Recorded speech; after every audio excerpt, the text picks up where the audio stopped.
What's up everyone, welcome back to the YouTube channel. Today we're going to be breaking down what is happening in the next training cycle for all of our programming tracks. So really what we're going to be talking about is the performance and the readiness. They follow training cycles. The movement mastery is just a supplementary athletic movement program, so it doesn't follow a cycle because you're going to constantly work on those skills of speed, power, and overall athletic movement.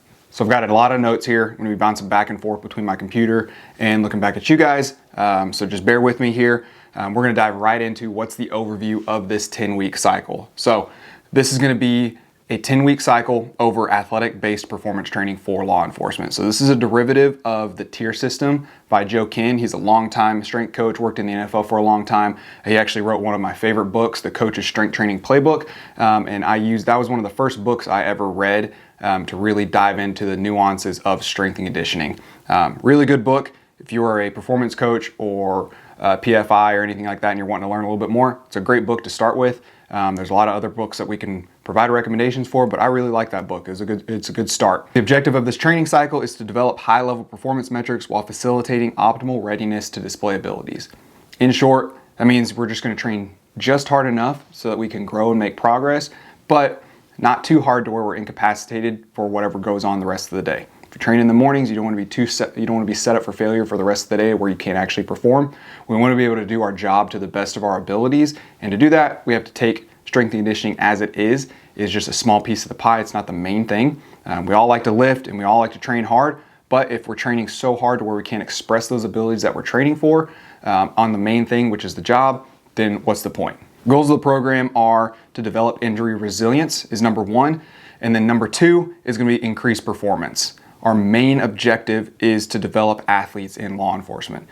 So going back to the injury resilience, we're not trying to prevent injury because that is dang near impossible. There's so many things that can go on. You can step in a pothole, roll your ankle, anything like that, anything dramatic that we just can't prevent. But we can build resilience in the areas that are more susceptible to injury. Particularly for law enforcement, it's the back, knee, and the shoulder. And we really work on building those areas along with a whole systematic approach with building the body to increase the performance, which is our second goal. So we're trying to increase those performance metrics, mainly speed, power, strength, and capacity is the core four goals that we try to work on. And then while increasing stability throughout different exercise variants, core strength throughout other exercises, and we're doing a little bit of everything to increase our ability to perform. So increased performance is our number two goal.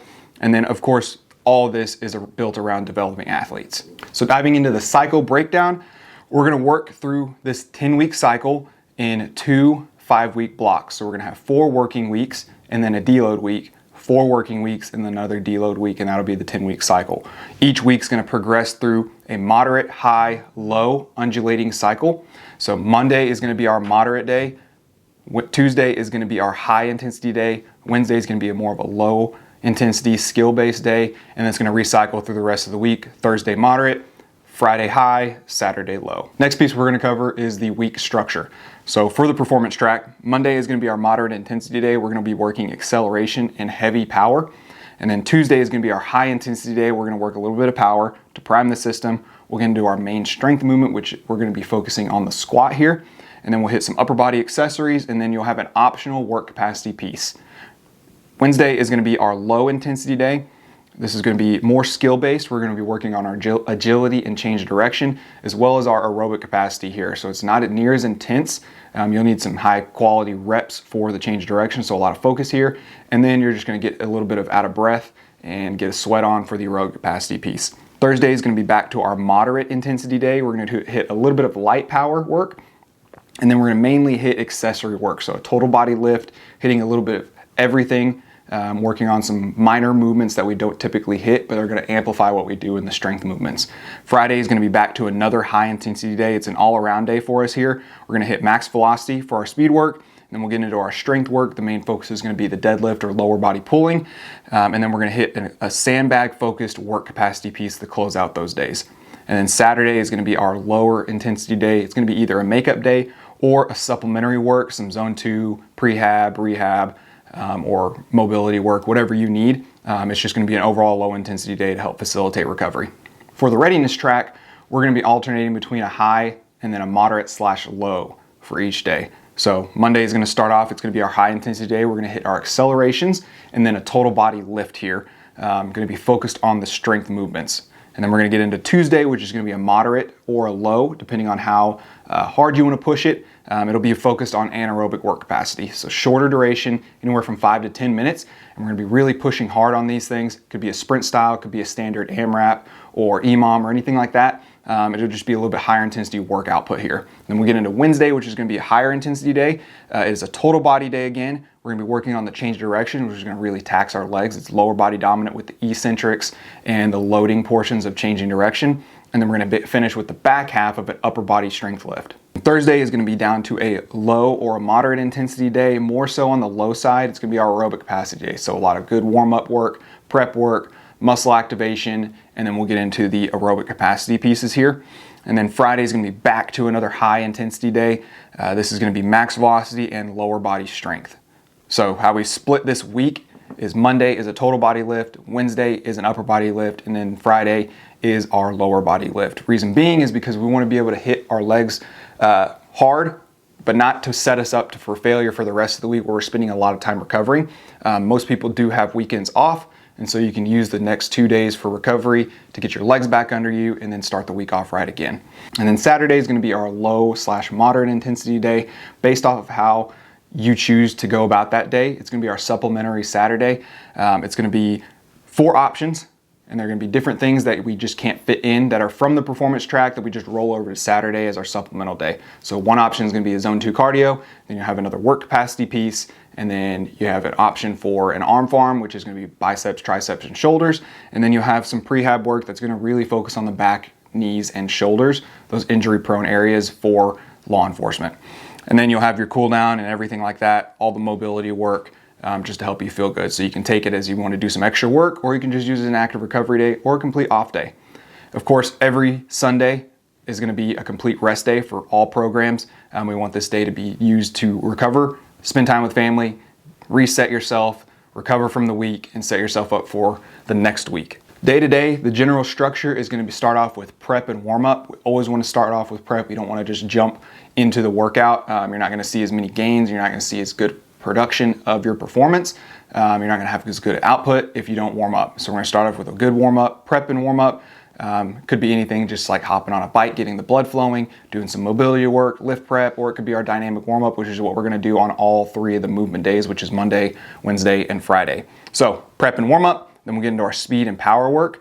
Speed will come first and then power after that. And then we'll get into our strength work because the speed and power work prime ourselves for the strength work and allows us to put more force into whatever lift we're choosing to do.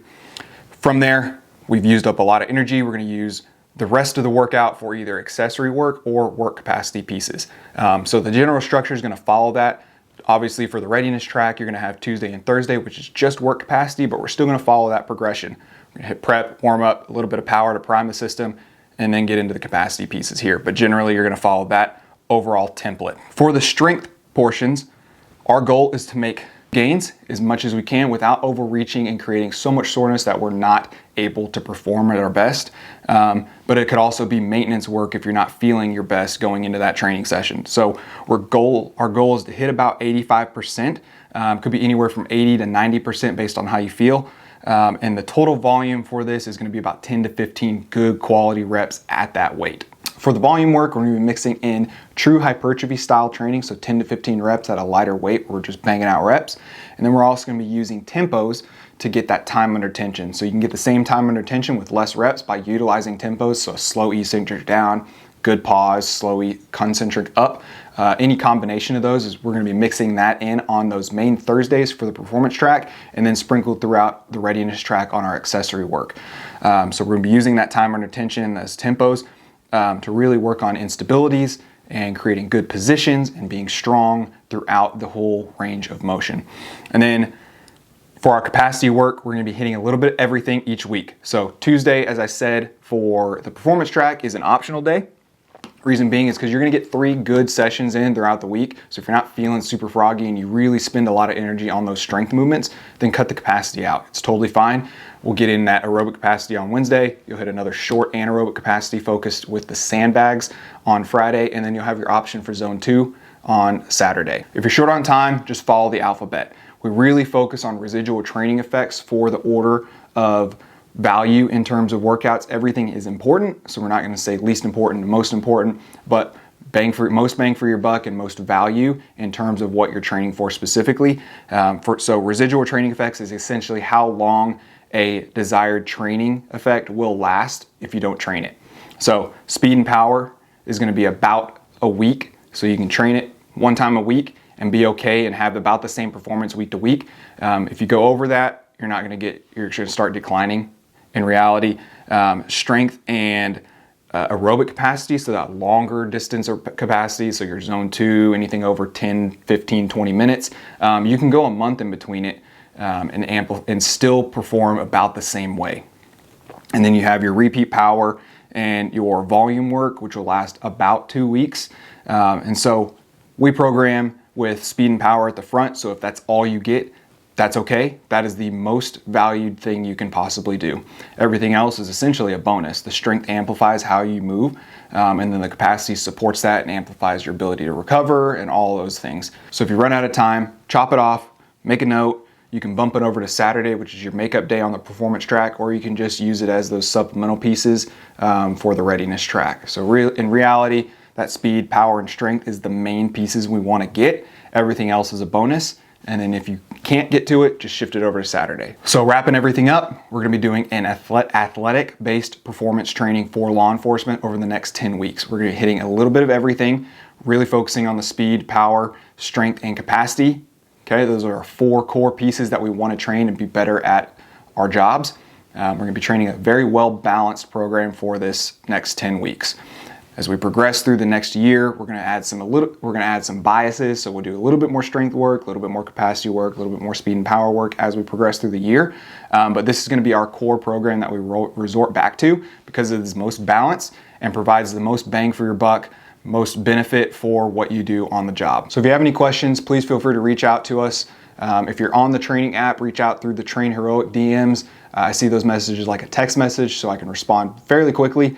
If you're not on the app and you have questions or anything like that, reach out through the Instagram or Facebook DMs, or you can reach out to us through a contact us page on our website. As you're progressing through the program, make sure you're eating well, hydrating well with both water and electrolytes, and getting good quality sleep. Obviously, we know you're not able to get 7 to 9 hours. If you are, you're one of the fortunate ones, but if you're only able to get 4 to 6, make sure those hours are of high quality. So try to stay off your phone right before bed. Try not to drink caffeine before, like 4 to 6 hours before bed.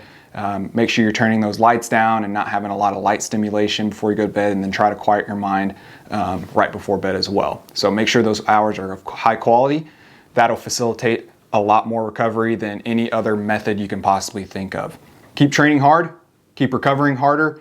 Reach out to us if you have any questions. We're looking forward to this next cycle. It's gonna be super great. We've already had great feedback from our developmental group on the productivity they're having, the energy they're having, the strength gains and speed gains they're making.